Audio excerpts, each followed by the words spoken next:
21 জানুয়ারি আজই সেই দিন বাংলাদেশ ক্রিকেট হয় ধ্বংসের দিকে প্রবলভাবে এগিয়ে যাওয়ার দিন অথবা ধ্বংসের দ্বার প্রান্ত থেকে ফিরে আসার দিন। টি-20 বিশ্বকাপে বাংলাদেশ খেলবে কি খেলবে না সেই সিদ্ধান্ত চূড়ান্ত সিদ্ধান্ত হয়ে যাওয়ার জন্য আইসিসি আজকে একটি বোর্ড মিটিং ডেকেছে। ESPN ক্রিক ইনফোর খবর, এবং সেই খবরে এটাও রয়েছে যে পাকিস্তান ক্রিকেট বোর্ড বাংলাদেশের সমর্থনে, বাংলাদেশের অবস্থানের সমর্থনে আইসিসির কাছে চিঠি দিয়েছে। কি লেখা আছে সেই চিঠিতে? বাংলাদেশ যদি টি-20 বিশ্বকাপ না খেলে তাহলে পাকিস্তানও টি-20 বিশ্বকাপ থেকে নাম প্রত্যাহার করে নেবে, সেটা লেখা আছে আইসিসির এই বোর্ড সভাতে। তাই বাংলাদেশকে নিয়েই বিশ্বকাপ আয়োজনের চাপ কতটা অনুভব করছে আইসিসি কিংবা ধরেন বকলমে ভারতীয় ক্রিকেট বোর্ড।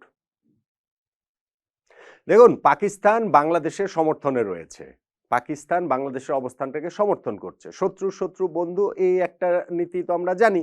পাশাপাশি পাকিস্তান বাংলাদেশের এখন এমনিতেই আমরা বন্ধু বন্ধু, সেটা রাষ্ট্রীয় পর্যায়ের বন্ধুত্ব, ক্রিকেটীয় পর্যায়ে তো বটেই। ফলে ভারতে বাংলাদেশ খেলতে যাচ্ছে না এরকম একটা স্ট্যান্ড যখন বাংলাদেশ ক্রিকেট বোর্ড নিয়েছে, আসলে বাংলাদেশ সরকার নিয়েছে, সেই স্ট্যান্ডটাকে তো অবশ্যই সমর্থন করবে পাকিস্তান ক্রিকেট বোর্ড। আসলে পাকিস্তান সরকার, খেলাটা তো রাজনীতি, এটা তো খুবই প্লেন এন্ড সিম্পল। কিন্তু সেই সমর্থনের মাত্রা আসলে কতটা? আইসিসির কাছে পাকিস্তান ক্রিকেট বোর্ড চিঠি দিয়েছে, সেইটাতে বাংলাদেশের ক্রিকেট সমর্থকদের তুমুল উল্লসিত হওয়ার কি কিছু রয়েছে?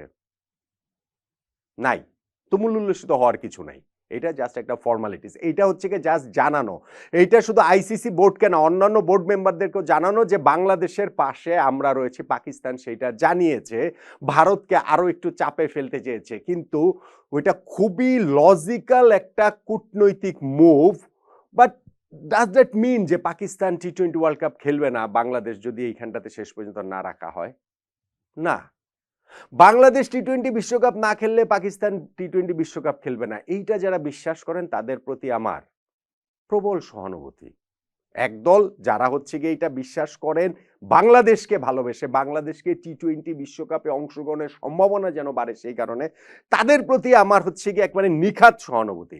আর আরেক দল যারা এইটাতে একটা, তারা তাদের রাজনৈতিক স্বার্থের জন্য এই প্রচারণাটা ব্যবহার করেন, জেনে না জেনে নিজেদের স্বার্থ সিদ্ধির জন্য, তাদের প্রতি আমার প্রবল করুণা, সহানুভূতি জানাতে পারছি না। বাংলাদেশ টি-20 বিশ্বকাপে ভারতের মাটিতে গিয়ে খেলবে না, এই যে আমাদের স্ট্যান্ড, সেই স্ট্যান্ডটা পাকিস্তান সাপোর্ট করছে, অবশ্যই করছে, এবং সেইটা তারা অফিসিয়ালি আইসিসির কাছে জানিয়েছে। এইটা জাস্ট একটা ফর্মালিটিস, কিন্তু এর অর্থ এইটা না যে বাংলাদেশ টি-20 বিশ্বকাপে না খেললে পাকিস্তান খেলবে না। এর অর্থ এইটা না যে ভারতীয় ক্রিকেট বোর্ড কিংবা ইন্টারন্যাশনাল ক্রিকেট কাউন্সিল আইসিসি তারা হচ্ছে গিয়ে প্রবল চাপের মধ্যে পড়ে গিয়ে একটা সিদ্ধান্ত তাদের এখন নিতে হবে যে ভারতের বাইরেই বাংলাদেশের সবগুলো ম্যাচ নিয়ে যেতে হবে। কিন্তু আজকে মিটিংটা রয়েছে, এগুলোর কথা বাদ দেন, এগুলো নিয়ে তো অনেক আলোচনা হচ্ছে। ধরেন এখন ESPN ক্রিক ইনফো অনেকের কাছে ভীষণ রকমের বিশ্বাসযোগ্য, গ্রহণযোগ্য হয়ে উঠবে, কিন্তু আবার যখন তারা বাংলাদেশের এই টি-20 বিশ্বকাপে অংশগ্রহণের বিষয়ে নেতিবাচক কোনো খবর করবে যেটা ফ্যাক্ট, সেই তখনও আবার এগুলো হয়ে যাবে ভারতীয় মিডিয়া, তখন আবার পাকিস্তানের মিডিয়াটা একেবারে ওয়ার্ল্ড ফেমাস মিডিয়া হয়ে যাবে। ফলে ঠিক আছে, এটাকে আমি বাদে দিলাম। কিন্তু এই যে 21 তারিখ আজকে আইসিসির বোর্ড মিটিং আছে, যতটা জানতে পেরেছি সেইটা ESPN এর এই রিপোর্ট, মানে ক্রিক ইনফো রিপোর্টটা তো সেটা লিখেছে, সেই মিটিংটাতে আসলে কি হতে যাচ্ছে, সেই মিটিংটাতে কি বাংলাদেশে টি-20 বিশ্বকাপ খেলার জায়গাটার কোনো রকম কোনো সুযোগ আছে? আমি ভাই এটা ক্রিকেট খেলার লাস্ট বলের মতো দেখি। আমি ভাই এইটা ফুটবল খেলার ইনজুরি টাইমেরও injury time, last minute, last second, last মোমেন্টের মতো করে দেখি। শেষ হয়ে যাওয়ার আগ পর্যন্ত কোনো কিছুই শেষ না।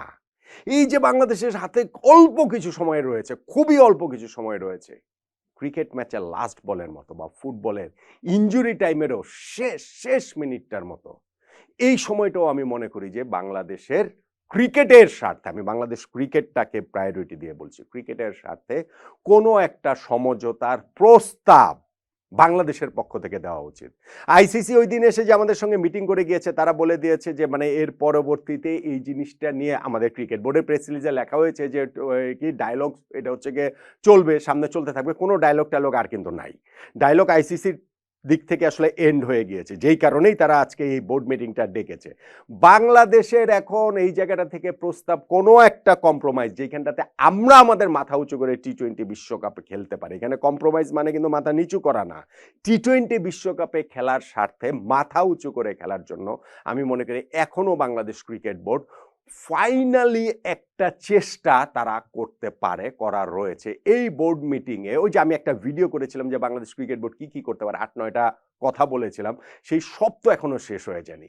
এখনো এই বোর্ড মিটিংয়ে বাংলাদেশ ক্রিকেট বোর্ড প্রস্তাব করতে পারে যে ভারতে গিয়ে আমরা 2টা ম্যাচ খেলবো, ভারতের বাইরে আমরা শ্রীলঙ্কাতে 2টা ম্যাচ খেলবো গ্রুপ পর্বের, এবং আমাদের মুস্তাফিজুর রহমানকে ফিরিয়ে নিতে হবে আইপিএলে। চেষ্টা করুক না, চেষ্টা করতে দোষটা কোথায়? এবং আমি মনে করি এই প্রস্তাব যদি দেয় তাহলে বাংলাদেশ মাথা উঁচু করে টি-20 বিশ্বকাপ খেলবে। বাংলাদেশ এটা প্রমাণ করতে পারবে মুস্তাফিজকে বাদ দেওয়াটা অন্যায় হয়েছে। বাংলাদেশ প্রমাণ করতে পারবে যে ভারতে যে খেলতে না যাবার পেছনে আমাদের যে সিকিউরিটির কথা আমরা বলছি সেইটা পুরোপুরি মিথ্যা না, পুরোপুরি ভুল না, কেননা 2টা ম্যাচ আমরা ভারত থেকে সরিয়ে ফেলতে পেরেছি। এবং ভারতেরও ওই জায়গাটাতে তারাও একটা উইনিং ফিলিং তাদের থাকবে যে না, বাংলাদেশকে নিয়েই তো আমরা ওয়ার্ল্ড কাপটা আয়োজন করতে পেরেছি। ফলে আমার কাছে মনে হয়, আমি জানি যে এই প্রস্তাব দেওয়ার চান্সটা কম, প্রস্তাব মেনে নেওয়ার চান্সটা আমি মনে করি যে যদি বাংলাদেশ ক্রিকেট বোর্ডের পক্ষ থেকে দেয় তাহলে এটা মেনে নেবে। ফলে একটা লাস্ট চান্স হিসেবে, লাস্ট চান্স হলো না কিছুই, কিন্তু তারপরও বাংলাদেশ টি-20 ওয়ার্ল্ড কাপ খেলবে এইরকম একটা জায়গায় শেষ একটা চেষ্টা হিসাবে বাংলাদেশ সরকারকে বাংলাদেশ ক্রিকেট বোর্ড কনভিন্স করে আমাদের ক্রিকেট বাঁচানোর জন্য এরকম একটা চান্স কি বাংলাদেশ ক্রিকেট বোর্ড নিতে পারে কিনা আইসিসি বোর্ড মিটিংয়ে, সেই প্রস্তাবটা যদি বাংলাদেশ দেয় তাহলে আমার কাছে মনে হয় যে এটা গৃহীত হয়ে যাবে, বাংলাদেশের টি-20 ওয়ার্ল্ড কাপ খেলা হবে। কিন্তু আমরা যদি মনে করি যে না, আমরা ক্রিকেটটা ধ্বংসই করব, আমাদের প্ল্যানই যদি থাকে যে না ক্রিকেট ধ্বংস করাই আমাদের প্ল্যান, আমাদের যদি এই নীল নকশাটাই থাকে যে টি-20 ওয়ার্ল্ড কাপ আমরা খেলবো না, এটা আমাদের ক্রিকেট ধ্বংসের হচ্ছে গিয়ে প্রথম পদক্ষেপ, তাহলে তো ভাই আর কিছু করার নেই, তাহলে তো ভাই আর কিছু হবে না। ওই যে পাকিস্তান ক্রিকেট বোর্ড আইসিসির কাছে চিঠি দিয়েছে, তারা বাংলাদেশের পক্ষে সওয়াল করবে, তারা বাংলাদেশের জন্য হচ্ছে গিয়ে বাঘের মতো লড়াই করবে, পুরো ক্রিকেট বিশ্বকে দেখিয়ে দিবে যে আমরা বাংলাদেশের পক্ষ আছি। কিচ্ছু হবে না, কিচ্ছু হবে না, ওইটাতে কিচ্ছু হবে না। এবং বাংলাদেশ টি-20 বিশ্বকাপ থেকে বাদ পড়ে গেলেও আমরা দেখতে পাবো যে পাকিস্তান ড্যাং ড্যাং করে টি-20 বিশ্বকাপ খেলছে। ভাই তারা তাদের স্বার্থের কথা ভাববে, তারা তাদের লাভের কথা ভাববে, তারা তাদের স্বার্থের কথা ভেবেই বাংলাদেশের পাশে দাঁড়ানোর ঘোষণা দিয়েছে, আইসিসিকে চিঠি দিয়েছে। কিন্তু বাংলাদেশ ক্রিকেট নিজেদের স্বার্থের কথা যদি আমরা ভাবি, আমি মনে করি যে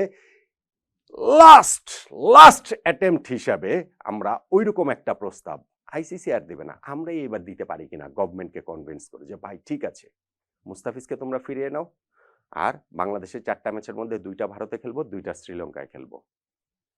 আমার ধারণা এরকম প্রস্তাব দিলে আইসিসি সেটা বা ভারতীয় ক্রিকেট বোর্ড সেটা মেনে নেবে, আমরা মাথা উঁচু করে টি-20 বিশ্বকাপে খেলতে পারবো। কিন্তু ওইটুকু কি বাংলাদেশ ক্রিকেট বোর্ড করতে পারবে? ওইটুকু গাটস কি বাংলাদেশ ক্রিকেট বোর্ড দেখাতে পারবে এই জনপ্রিয় স্রোতের বাইরে গিয়ে, জনতুষ্টিবাদকে উপেক্ষা করে? আশা করতে পারছি না। তবুও হোপ এগেইনস্ট দ্য হোপ, আশার বিপরীতেও একটুখানি আশায় থাকলাম না হয় চূড়ান্ত সিদ্ধান্ত হবার আগ পর্যন্ত।